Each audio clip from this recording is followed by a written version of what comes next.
మెదక్ జిల్లా చిన్నశంకరంపేట మండల కేంద్రంతో పాటు మండలంలోని పలు గ్రామాలలో స్వచ్ఛందంగా బంద్ నిర్వహించారు. మెదక్ జిల్లా కేంద్రంలో జరిగిన అల్లర్ల కారణంగా విశ్వ హిందూ పరిషత్, బీజేపీ, బజరంగ్ దళ్, గో సంరక్షణ సమితి కమిటీల ఆధ్వర్యంలో నేడు జిల్లా బంద్కు పిలుపునివ్వడంతో మండలంలో వ్యాపార వాణిజ్య సంస్థలు ఉదయం నుండే మూసివేయించారు. మండలంలోని గవలపల్లి చౌరస్తాలో మెదక్ చేగుంట రహదారిపై ధర్నా రాస్తారోకో నిర్వహించడంతో ఎక్కడి వాహనాలు అక్కడ భారీగా నిలిచిపోయాయి. విషయం తెలుసుకున్న స్థానిక ఎస్ఐ నారాయణ గౌడ్ తన సిబ్బందితో వచ్చి ఆందోళన చేపట్టిన వారిని సముదాయించి ఆందోళన విరమింపచేసి పోలీస్ స్టేషన్ కు తరలించారు. అనంతరం బీజేపీ మండల శాఖ అధ్యక్షులు రాజు మాట్లాడుతూ మెదక్ లో జరిగిన అల్లర్లకు ప్రభుత్వం పూర్తి బాధ్యత వహించాలని, కత్తిపోట్లకు పాల్పడిన వారిని కఠినంగా శిక్షించాలని, ఒక వర్గం వారికి కాకుండా అందరికీ సమన్యాయం చేయాలని ఆయన డిమాండ్ చేశారు.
बीएचपी, बजरंग दल, అలాగే భారతీయ జనతా పార్టీ, యువ మోర్చా అందరి పిలుపు మేరకు ఈరోజు మెదక్ జిల్లా మొత్తం బంద్ చేయడం జరిగింది.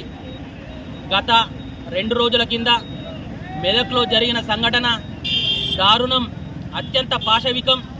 ఈ రాష్ట్ర ప్రభుత్వం ఎప్పుడైతే కాంగ్రెస్ పార్టీ అధికారంలోకి వచ్చిందో హిందువుల హక్కులకు ఎక్కడ రక్షణ లేకుండా పోయింది.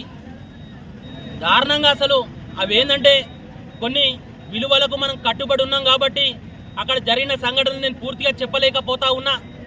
ఇంత దారుణంగా ఉందంటే పరిస్థితి ఆ రోజు మెదక్లో మేము స్వయంగా ఉండి చూసినాం.